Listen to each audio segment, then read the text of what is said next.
에듀윌 유료 회원만의 남다른 서비스.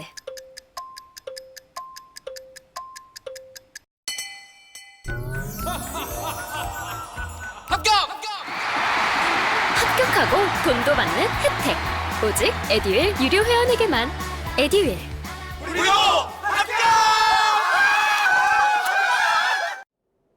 안녕하십니까? 자, 이번 시간에는요, 11월 시사 중에 문화 미디어 파트하고 과학 IT 파트, 자, 이 두 개 파트 한번 나가보도록 하겠습니다. 자, 먼저 문화 미디어에서는요, 세 개 소재를 가지고 왔는데, 자, 역대 최고, 역대 최대 서울 무슨 위크가 개막했다. 자, 무슨 위크일까요? 서울, 자, 패션 위크입니다. 동대문 DDP에서 열린 패션 위크에 대한 내용 살펴보고요. 자, 그 다음은 자, 윤 대통령을 풍자한 만화를 전시했었는데 여기에 대해서 자, 찬반 논란이 있었습니다. 세 번째는요, 자, 미국 미술 전시회에서 인공지능 AI가 그린 그림이 1위를 하게 되면서 예술계에서는요, AI가 그린 그림에 대해서 수상하는 게 맞냐, 아니냐, 또는 이런 AI가 그린 미술 주체 누가 그렸냐, 여기에 대해서 이게 예술이냐, 아니냐 하는 논쟁이 상당히 지금 심해지고 있습니다. 이거는 뭐 예술계뿐만 아니라 문화 이런 다양한 부문에서 이 인공지능이 만든 작품에 대해서 어떻게 볼 것이냐에 대한 얘기가 점차 이제 가열되고 있는 양상이에요. 자, 하나씩 들어가 보도록 하겠습니다. 자, 먼저 서울 패션 위크입니다. 서울 패션 위크의 모습이 지금 보이고 있죠. 자, 대표 이런 사진 하나 가져봤는데요. 자, 내용 살펴보겠습니다. 자, 3년 만에 돌아온 2023년 SS 스프링 썸머를 뜻하는 거죠. 패션 항상 시간을 앞서 나가기 때문에 지금 SS 시즌 서울 패션 위크입니다. 자, 10월 11일에서 15일 5일간 서울 동대문 디지털 플라자에서 진행이 됐었는데요. 자, 3년 만에 돌아왔다라고 하니까 이제 코로나 이후로 제대로 이제 오프라인에서 열린 행사라는 거죠. K-패션을 대표하는 33개의 디자이너의 패션쇼와 1개의 글로벌 브랜드가 참여했습니다. 그래서 상당히 성황리에 최대의 규모로 열렸고요. 개막쇼에서는 국내의 1세대 디자이너 브랜드 송지효가 개막쇼를 하셨고, 또 하나는 박춘무 디자이너의 대무 박춘무 패션쇼가 우리나라 한복을 은유적인 아름다움으로 잘 표현해서 인상 깊었다라는 내용이 나왔습니다. 그 밖에 이번 패션쇼의 특징으로는요, 지속 가능성에 대한 관심을 많이 보여줬습니다. 옷이라는 게 한 번 입고 뭐 이제 그 시간이 지나면은 시간이 지나면은 옷은 크게 낡지 않았는데 패션 흐름이 지났다 보니까 다시 또 버리고 새 옷을 사 입고 하다 보면은 환경에 대한 우려가 컸죠. 자, 그래서 많은 디자이너들이 이 홀리 넘버 7, 두칸, 성주 이런 디자이너들이 친환경 소재를 사용해서 옷을 제작해서 환경보호 메시지를 부각시켰다는 게 이번 서울 패션 위크의 큰 특징 중에 하나였습니다.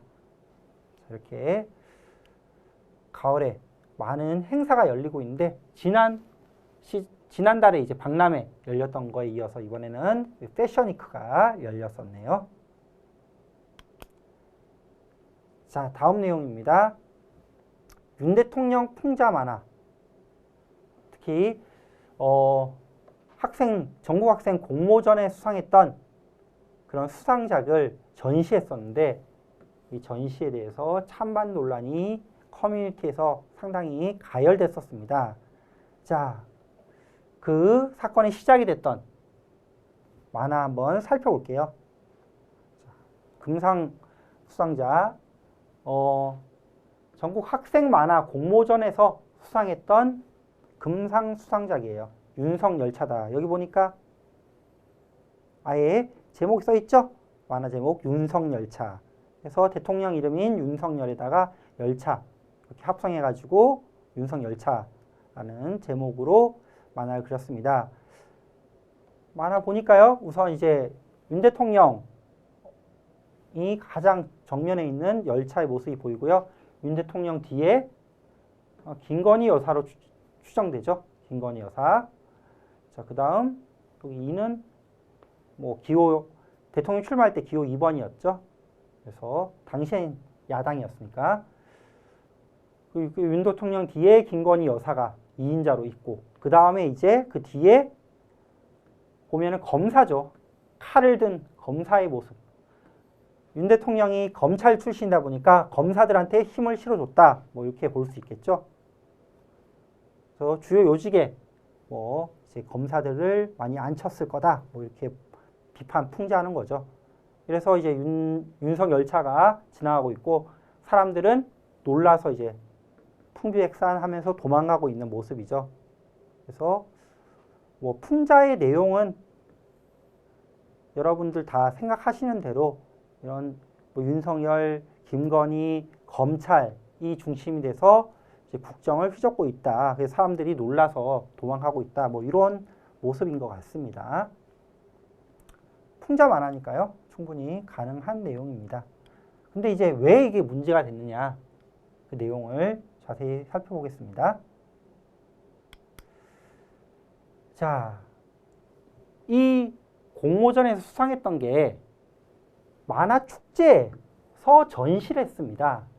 그래서 제25회 부천 국제 만화 축제에 이 윤 대통령 풍자한 만화 작품을 전시했는데 이게 이제 이런 만화 축제에 전시하는 게 맞냐 안 맞냐 가지고 찬반 논란이 있었던 거예요. 거기에 이제 문체부의 비판이 가해져서 좀 더 심해졌습니다. 문화체육관광부에서는 뭐라 했냐? 이런 학생대장 공모전에서 상 받은 것도 문제가 된다. 이런 학생대상 공모전에서 정치적 주제를 다룬 작품을 선정한 게 맞냐? 그리고 그걸 또 부천 만화축제에 전시한 것도 맞냐? 그래서 앞으로는 이 공모전 후원 하는데 문체부 이름 쓰는 명칭 사용을 취소하겠다라는 거를 이제 얘기해서 그게 또 논란이 됐습니다. 자, 주로 이제 비판했던 내용들을 여기에 간략하게 써놨죠. 윤 대통령 얼굴을 지닌 열차가 중앙에 배치되어 있고 조정석에는 자, 아내 김건희 여사로 추정되는 여성이 타고 있다. 그러니까 아내 김건희 여사가 조정하고 있다. 그리고 객실에는 검사들이 줄줄 타고 있고 열차 앞에는 시민들이 놀란 표정으로 당하고 있는 만화다. 뭐 이게 이제 제 개인적인 사견에는 우선 만화로 풍자 만화가 뭐 그려지는 것은 크게 놀랄 만한 일은 아니죠. 이런 만화들은 많이 있으니까 상 받은 것도 그렇게 뭐 놀랄 만한 건 아닌데 만화 축제에 전시됐다. 그것도 그럴 수 있죠. 상 받은 거니까. 근데 어쨌든 정부 입장에서는 그런 것들이 문제가 된다라고 보는 거죠. 그래서 논란이 있었습니다. 자, 그 다음 세 번째 소식은요. 자, 미국의 한 미술 전시회에서 1등을 한 그림이 바로 이 그림입니다. 그래서 제이스 앨런의 스페이스 오페라 극장. 근데 이 그림이 이제 제이스 앨런이 직접 그린 게 아니고 인공지능을 활용해서 그렸다는 거예요. 즉 인공지능이 그린 그림이다라는 겁니다. 그래서 이 인공지능이 그린 그림한테 상 주는 게 맞냐? 또는 인공지능이 그린 그림이 예술이 맞냐? 이런 예술계 논쟁이 지금 본격화되고 있습니다. 그림 보면은 그림 자체의 퀄리티는 상당히 높죠. 그죠? 내용 한번 보겠습니다. 자, 예술의 정의를 둘러싼 논쟁이 가열되고 있다. 그래서 어디까지가 예술이냐? 사람이 그린 거만 예술이냐? 인공지능을 활용해서 그린 거는 예술이 아니다. 예술이다. 이렇게 보고 있는 거죠. 자, 인공지능 프로그램이 생성한 그림이 인간의 작품을 제치고 미국 미술대회 1위를 차지한 사건입니다. 자, 앞으로는 그래서 혹시 이런 인공지능을 이용해서 그림 그리는 걸 배제하겠다라고 한다면은 뭐 인간이 직접 그려야 된다. 뭐 이런 조건들이 이제 나오겠죠. 그래서 이 전시에서는 그런 인공지능 프로그램을 활용한 거에 대해서는 배제하겠다 이런 내용이 없었어요. 그렇기 때문에 이제 1등을 하게 된 거죠. 또 이 앨런 씨는 수상 작품을 제출할 때 인공지능을 활용해서 그렸다라고 밝혔습니다. 그래서 이제 수상 후에 이 사람이 했던 내용이 AI가 이겼고 인간은 패배했다 라면서 소감을 밝혔고요. 이때 작품이 활용한 인공지능 프로그램은 미드저니라는 프로그램입니다. 여기 이제 어떤 텍스트를 쳐넣으면은 그 텍스트와 대응되는 그림들이 생성이 되고 그 중에 이제 하나를 고르거나 아니면은 여러 그림들을 조합해 가지고 작품을 만들 수 있는 그런 식의 프로그램입니다. 자, AI 기술이 날로 정교해지면서요. 지금 그림뿐만 아니라 글, 소설, 장문, 그리고 음악, 작곡까지도 지금 예술계 전체 전반에 AI 아티스트가 출연하고 있는 상황이에요. 그래서 이게 훌륭한 창작 도구로 활용될 수 있다라는 옹호 입장도 있지만 사람이 그린 게 아니다. 그래서 윤리적인 문제가 있다라는 반대 의견도 지금 첨예하게 대립한 상황입니다. 우리나라에서도 지금 이와 관련해서 예술계 전반에 논의가 지금 확대되고 있는 상황이에요. 전 세계적인 현상인 것 같습니다. 인공지능. 다음은요. 과학 IT 부문의 2개 소재를 가져왔습니다. 자, 먼저 첫 번째, 네이버. 자, 네이버가 북미 패션 중고 플랫폼, 한국의 당근마켓이라고 보면 되겠죠. 근데 북미 지역의 최대 중고거래 사이트, 플랫폼 포시마크를 인수하겠다는 발표를 했고요. 이로 인해서 네이버 주가가 좀 급락하는 사건도 발생했습니다. 자, 그걸 살펴볼 거고요. 또 하나는 테슬라의 CEO죠. 일론 머스크가 휴머노이드, 인간과 닮은 로봇 옵티머스를 공개했습니다. 관련돼서 하나씩 내용 살펴보도록 하겠습니다. 자, 먼저 네이버 중고거래 플랫폼 포시마크 인수 해가지고 뒤에 이제 그런 중고 제품이라 보이는 것들이 흐릿하게 보이고 있고 포시마크가 보이죠. 자, 내용 들어가 볼게요. 자, 국내 인터넷 기업 최대 규모의 인수전입니다. 인터넷 기업으로는 네이버가 인터넷 기업이니까 그 인터넷 기업으로는 최대 규모다. 얼마에 인수하려고 했냐 보니까요. 자, 미국판 당근마켓으로 불리는 이런 중고 패션 플랫폼 포시마크를 16억 달러에 인수하겠다고 발표했습니다. 우리나라 돈으로는 2조 3천억 정도예요. 2조가 넘는 대형 인수죠. 자, 그러면서 북미 커머스 시장 진출을 본격화하면서 기존에 갖고 있던 네이버의 강점인 콘텐츠하고 이제 상품 판매, 커머스를 양대 축으로 해서 해외 시장에 진출하겠다는 계획도 밝혔습니다. 그래서 이제 커머스 시장을 확대해 나가려고 하는 네이버의 모습들이 지금 여러 플랫폼 투자로 나타나고 있는데요. 특히 이제 C2C 규모를 키우겠다는 거죠. C2C가 개인 간 거래, 커스터머 투 커스터머, 개인 간 거래 시장을 장악하겠다라는 겁니다. 자, 기존에 갖고 있던 네이버의 플랫폼 C2C 투자를 보면은요. 우선 크림이라는 사이트를 가지고 있습니다. 국내 중고 운동화 거래에서 지금 제일 큰 것 같아요. 중고 운동화 거래 플랫폼 하나 가지고 있고요. 또 이제 국내 말고 일본의 빈티지 컨셉의 전자상거래 커뮤니티, 빈티지 시티 또 구축 중에 있고요. 구축했고요. 그 다음 이제 유럽에도 있는데요. 유럽에는 이제 명품 리세일 플랫폼 베스티에르 컬렉티브, 그리고 스페인에도 왈라팝 여기는 이제 투자를 하고 있는 상황이네요. 그래서 네이버가 지금 컨텐츠는 많이 가지고 있으니까 이제 커머스 시장을 확대하겠다. 특히 해외 이런 식으로 이제 해외 시장 진출하겠다라고 보고 있는 거죠. 근데 문제는 이번에 이제 투자했던 이 포시마크 투자에 대한 인수가 논란이 심해졌습니다. 그래서 네이버 주가가 폭락을 했는데요. 2조 정도의 지금 2조 넘는 금액의 인수했죠. 그래서 너무 인수가가 높다라고 하고 있는 거예요.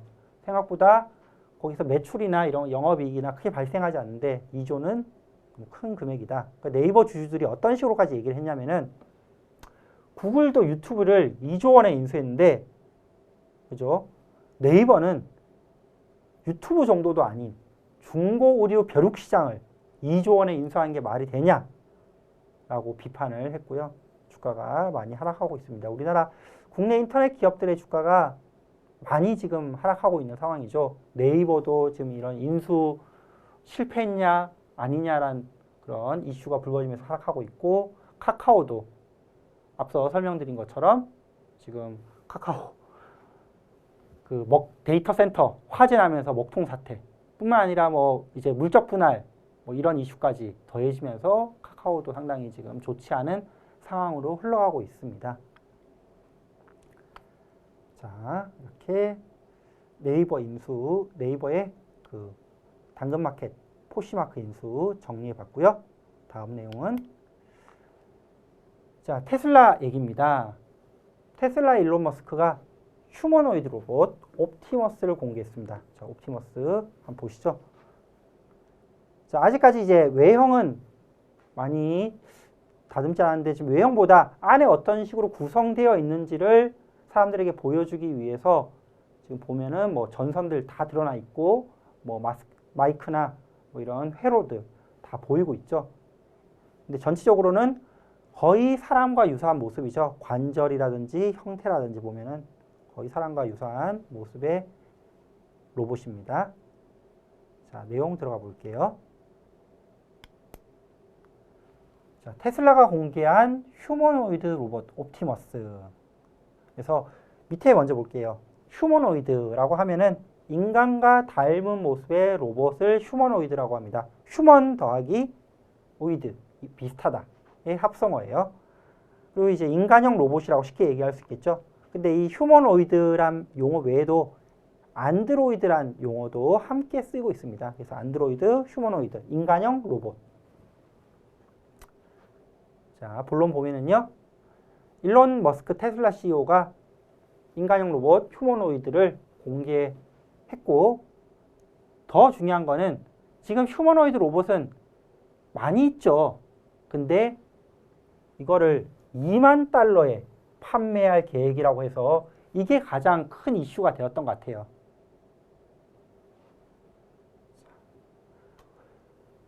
공개 행사에서요, 옵티머스가 무대로 걸어나와 청중들에게 손을 흔들고, 그리고 사전 제작한 동영상을 보면은 옵티머스가 사람처럼 상자를 들어옮기거나 아니면 사무실을 돌아다니면서 화분에 물을 주는 듯 다양한 인간이 하는 듯한 모습의 임무를 수행하는 모습들을 공개했습니다.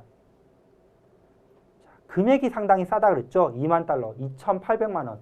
그러니까 한 2, 3천만 원에 이 인간형 로봇을 살 수 있다라고 했는데, 자, 이에 대해서 헨리 벤 교수는 현재 휴머노이드 가격이 대당 1억 4천만 원, 10만 달러 수준이래요.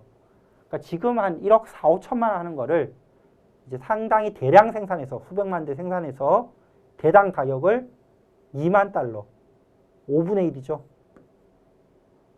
20%로 이제 한 것은 상당히 좋은 화두다. 그래서 이슈화 될 만하다. 다만 그거는 이제 야망일 수 있고 현실은 다를 수 있으니까 그 차이는 클 수 있다. 어쨌든 이슈를 상당히 이제 잘 몰고 다니고 그런 걸 이슈화 시키는 거에 능한 테슬라 CEO가 자사의 로봇을 상당히 효과적으로 어떤 마케팅했던 내용입니다. 가격이죠. 2만 달러. 기존의 5분의 1 가격으로 공개했다. 자, 그렇게 해서 과학 IT까지 해서 2개 분야 정리를 했고요.